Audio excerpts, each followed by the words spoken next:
अपने शहर की हर छोटी बड़ी खबर देखने के लिए हमारे चैनल यूपी टीवी 7 को सब्सक्राइब करें और शेयर करें।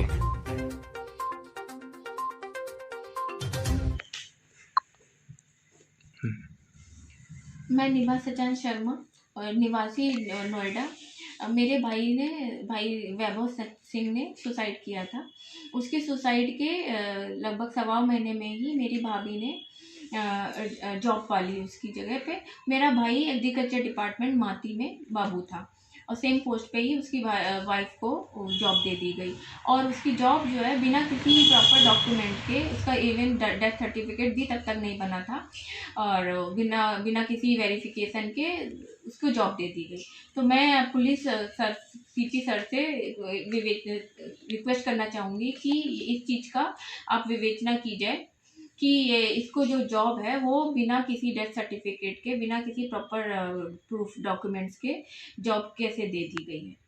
उसके लिए मुझे इसके पे प्रॉपर इन्वेस्टिगेशन करवाई जाए। यहाँ पे मायका है मेरा बर्रा कानपुर में। मेरा भाई यहीं पे मेरे मायके घर में रहता था। उसने 27 अगस्त 2022 को सुसाइड किया था। उससे सुसाइड से पहले उसने मुझे कॉल किया था, करीब आधे घंटे पहले, सुसाइड से 15-20 मिनट पहले। और उसने बोला कि मैं बहुत परेशान हूँ, बहुत रो रहा था और कह रहा था कि मैं बहुत परेशान हूँ दीदी, ये मैं इसकी वजह से ये लड़ झगड़ के मायके चली गई है और वो बोल भी रही है कि तुम्हें जो करना हो कर लो और मरना हो तो मर जाओ। वो पहले भी ये इस तरीके से बोला करती थी, आज कल मरना हो तो आज मर जाओ, आज मरना हो तो अब मर जाओ, और मैं अब जाके सुसाइड करने जा रहा हूँ। तो जैसे ही उसने इस तरीके से बोला, मैंने कही अरे क्या कह रहे हो इस तरीके, लेकिन उसने फ़ोन काट दिया। उसके बाद उसका फ़ोन मिलाते रहे, फ़ोन नहीं लगा। उसके बाद हमने जल्दी जल्दी में पड़ोसी को फ़ोन मिलाया और मेरे हस्बैंड ने पुलिस को फ़ोन करा। पुलिस में बोला कि मेरे साले ने ऐसा ऐसा बोला है, आप देखिए जाके कुछ अनहोनी ना हो जाए। तो लगभग 10 मिनट के बाद ही शायद पुलिस वहाँ पे पहुँच चुकी है, लेकिन उसके बाद जो पुलिस ने फ़ोन किया उसकी हमारा लेट हो चुका है। और इस जहाँ तक पुलिस ने मुझे इस इन्फॉर्मेशन ये भी दी थी, ये जो है ना व्हाट्सएप जो कॉल है उस पे इसने सुसाइड किया है। इसको ज्योति रंजन को, हमारे कॉल के बाद इसने ज्योति रंजन को कॉल किया है और उस पे इसने फांसी लगाई है। और तब से अब हम मैंने जाके जब चीज़ें यहाँ पे मैं नेक्स्ट डे वही 11 बजे तक दोपहर तक आई यहाँ पे। चीज़ों की बहुत सारा जानकारी नहीं थी। जैसा मेरे को उसने बोला था कि मैं दीदी लिख के जा रहा हूँ और आप सब देख लेना। तो वो जो सुसाइड नोट है, ये सारी चीज़ें, वो सारा फोरेंसिक में सील हो गया। उसकी जानकारी भी मुझे बहुत ही टाइम बाद मिली कि ऐसा कोई नोट भी वो छोड़ के गया है।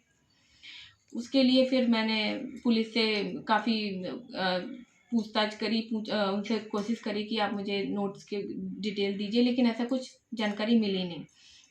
उसके बाद फिर मैंने एफआईआर करी और उन्होंने फिर एफआईआर करने के मेरी एफआईआर पे तो 2 महीने हो चुके हैं, अभी तक कोई भी कार्रवाई नहीं हुई है। सुसाइड नोट का कोई भी सत्यापन नहीं हुआ है। उससे उसकी डिटेल जो है उस पे उसके अलावा 1 महीने बाद ही उन्होंने मेरे अगेंस्ट में एक एफआईआर करी और वो मेरे को उलझुल बातें लिखी हैं और मैंने उनको मारा जाके, उनको उन लूट-पाट की, इस तरीके के इल्ज़ाम लगाए हैं उन्होंने।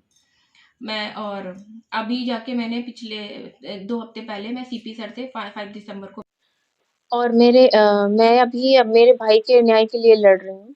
मेरे भाई ने सुसाइड किया था और उसने सुसाइड में करने से पहले बोल के गया और वो सुसाइड नोट भी डाल के गया है। लिख के गया है अपनी पत्नी के नाम ज्योति रंजन और उसके माता-पिता और उसके भाई-भाभी और आशीष अनुराधा।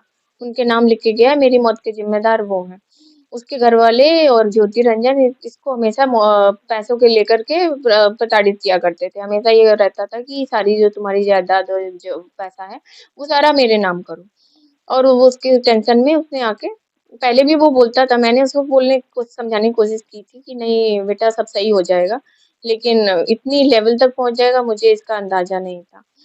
फिर अभी मैंने जब उसके खिलाफ एफआईआर करी तो इसके बाद इन्होंने उस एफआईआर पे आज के 2 महीने होने को आ रहे हैं, अभी तक पुलिस वालों ने कोई भी कार्रवाई नहीं की है। जो उसका सुसाइड नोट है उसके सत्यापन पे कार्रवाई करने की बात हो रही थी, लेकिन अभी तक उसके सत्यापन पे भी कोई कार्रवाई नहीं हुई है। और ऊपर से ज्योति रंजन ने मेरे खिलाफ में एक क्रॉस एफआईआर कर रखी है और एक और केस डाल रखा है।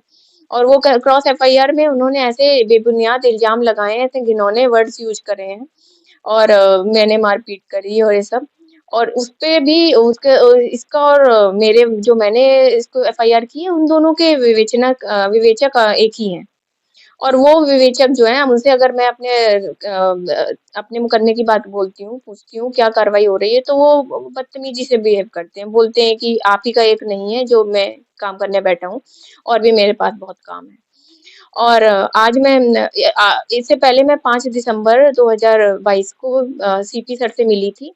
उन्होंने बताया था कि विवेचक चेंज करने की रिक्वेस्ट डाली थी और उनसे बोला था कि इन्होंने मेरे खिलाफ झूठी एफआईआर करी हुई है। तो उसपे भी उन्होंने थाने के एसएचओ को फ़ोन करके उन्होंने ये बोला कि इनके जो जो इन्होंने मुकदमा डाला है उसको बंद किया जाए, निरस्त किया जाए। लेकिन उसपे भी अभी 2 हफ्ते आ गए, अभी तक उसपे भी कोई उन्होंने कार्रवाई नहीं की। आज मैं फिर से मिली सर से, तो सर ने आश्वासन दिया कि जो तुम्हारे उसके लेटर्स हैं, उन पे सत्यापन किया जाएगा और उनके पास रिपोर्ट मंगवाई जाएगी। और उन्होंने ये भी आश्वासन दिया कि जो विवेचक हैं, वो चेंज किए जाएँगे। तो मैं पुलिस से और आप सबसे न्याय की गुहार करती हूँ कि मैं मेरे को मेरे भाई की मौत का न्याय चाहिए। उस 28 इयर्स में उसकी इतनी शॉर्ट एज में death is not he should not. So